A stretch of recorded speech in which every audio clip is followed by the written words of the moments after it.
Assalamualaikum warahmatullahi wabarakatuh. Khutbah secara harfiah berarti ceramah atau pidato. Dalam fikih, khutbah diartikan dengan pidato dari seorang khatib yang diucapkan di depan jamaah sebelum sholat Jumat dan setelah sholat Id. Khutbah berisi tentang nasihat-nasihat guna mempertebal iman dan takwa kepada Allah Subhanahu wa Ta'ala. Khutbah yang ada dalam agama Islam seperti khutbah Idul Fitri, khutbah Idul Adha, khutbah Jumat, khutbah gerhana, khutbah nikah, dan khutbah wukuf di Arafah. Apabila khutbah sedang dikhutbahkan, para jamaah harus mendengarkan dan menyimak dengan hikmat. Saya, Siska Rizkiana dari Prodi PGMI Fakultas Tarbiyah IAIN Kediri. Di sini saya akan memberikan contoh khutbah Idul Fitri. Allahu Akbar, Allahu Akbar, Allahu Akbar, Allahu Akbar, Allahu Akbar, Allahu Akbar, Allahu Akbar, Allahu Akbar kabira walhamdulillahi katsira wa subhanallahi bukratan wa asila. La ilaha illallah, Allahu Akbar, Allahu Akbar walillahil hamdu wa la na'budu illa iyyahu musliksina lahuddin walahu karihal kafirun walau karihal munafiqun walau karihal musyrikun. La ilaha illallah wahdah sadaqa wahdah wa nashara abdah wa azal juddah wa hazamal ahzaba wahdah. La ilaha illallah Allahu Akbar walillahil hamd. Shadaqallahul adzim. Saudaraku dan keluargaku yang dirahmati Allah Subhanahu wa Ta'ala, saat ini kita semua wajib bersyukur karena bulan suci Ramadan baru saja kita lalui dengan ridho dan keikhlasan yang sepenuhnya. Meskipun suasana Ramadan 1 Syawal 1441 Hijriah kini tampak sedikit berbeda dengan tahun-tahun sebelumnya. Pada dasarnya, kita semua merupakan hamba Allah yang sedang diuji dengan adanya wabah virus corona atau COVID-19 yang dapat mengancam jiwa. Hal inilah yang membuat banyak amalan dan ibadah yang lazimnya kita tunaikan secara berjamaah di masjid atau musola. Kali ini terpaksa harus kita tunaikan di rumah sesuai dengan petunjuk dari para ulama serta pemerintah kita yang berwenang. Saudaraku yang dirahmati Allah, sudah sebulan penuh kita menaati perintah Allah Subhanahu wa Ta'ala dengan menjalani puasa Ramadan yang sesuai dengan firman-Nya. Pada Al-Quran surat Al-Baqarah ayat 183. Bismillahirrahmanirrahim.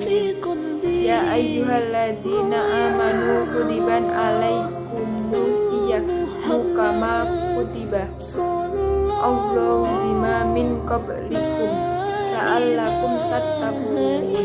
Artinya, hai orang-orang beriman, diwajibkan atas kamu berpuasa sebagaimana diwajibkan atas orang-orang sebelum kamu agar kamu bertakwa.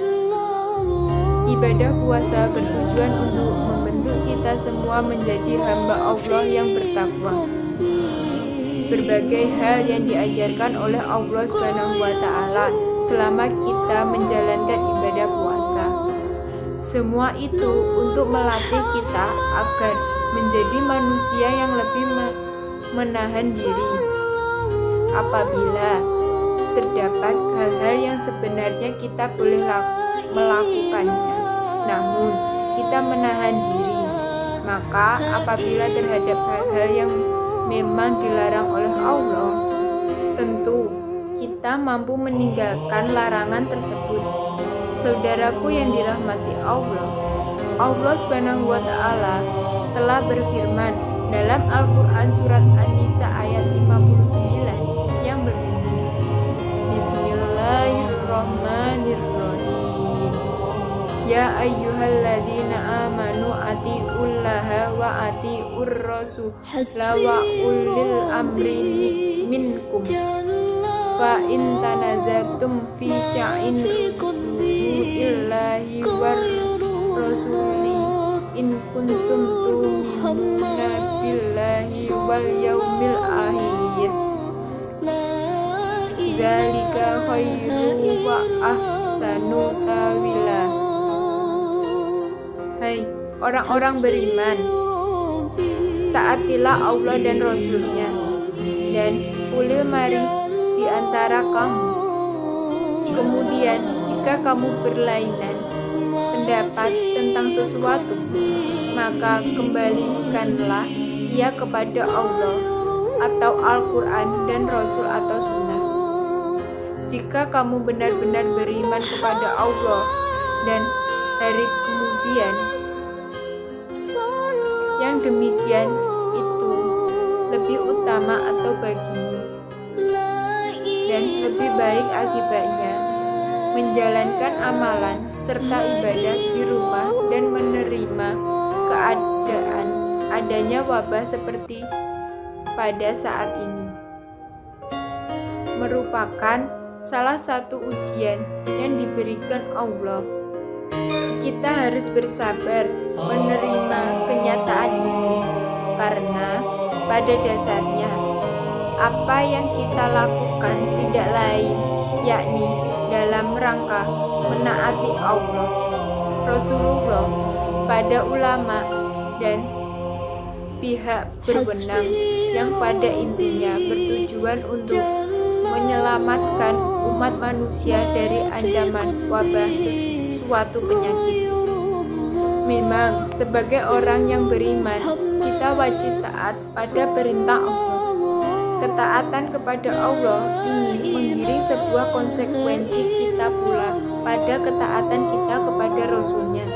Sebagaimana seperti firman Allah pada Al-Quran surat An-Nisa ayat 53. Tidak hanya itu, hal tersebut juga membawa konsekuensi kita untuk menaati perintah para ulama hingga ulul amri atau pemerintah yang berwenang mengatur kita sebagai masyarakatnya. Mari kita berdoa semoga ketaatan kepada semua pihak dan kebijakan seperti karantina serta jaga jarak untuk mencegah penyebaran virus corona ini akan dibalas kebaikannya dan pahala oleh Allah Subhanahu wa Ta'ala dengan segera dilenyapkannya wabah ini dari kita. Amin amin ya robbal alamin. Saudaraku yang dirahmati Allah, selain sebagai wujud ketaatan kita kepada Allah Subhanahu wa Ta'ala, ibadah puasa ini erat kaitannya dengan pengampunan dari Allah. Hal ini sesuai dengan sabda Rasulullah SAW dalam sebuah hadis yang diriwayatkan sebagaimana berikut ini. Barang siapa berpuasa Ramadan karena iman dan mengharapkan pahala, maka akan diampuni dosa-dosanya yang telah lalu. Hadis riwayat Abu Hurairah.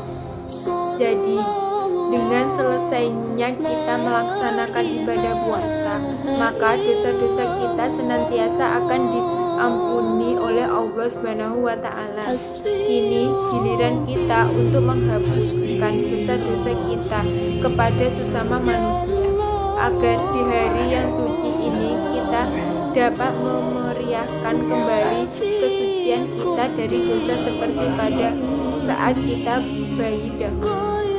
Maka seusai sholat Idul Fitri ini ada sebaiknya untuk saling bermaaf-maafan di antara kita seperti keluarga, saudara-saudara, tetangga, dan teman-teman secara virtual atau online. Sekali lagi, Mari kita berdoa agar ketaatan kita kepada Allah, Rasulullah, ulama, dan ulul amri untuk menghindari mara bahaya seperti wabah virus ini akan dibalas oleh Allah dengan segera dilenyapkannya wabah tersebut dari muka bumi, sehingga kita dapat kembali menjalankan ibadah secara amalan untuk meningkatkan ketakwaan kita terhadap Allah Subhanahu wa Ta'ala secara normal. Amin amin ya robbal alamin. A'udzu billahi minasyaitonir rajim. Bismillahirrahmanirrahim. Inna a'tainakal kautsar fasholli lirabbika wanhar. Inna sani'aka huwal abtar. Allahumma inna nas'aluka salamatan fid din wa afiyatan fil jazad wa ziyadatan fil ilmi wa barakatan fil rizqi wa taubatan qablal maut wa rahmatan indal maut wa maghfiratan badal maut. Allahumma hawwin alaina fi sakaratil maut wa najatan minan nari wal afwa indah hisab. Walhamdulillahi rabbil alamin. Wassalamualaikum warahmatullahi wabarakatuh.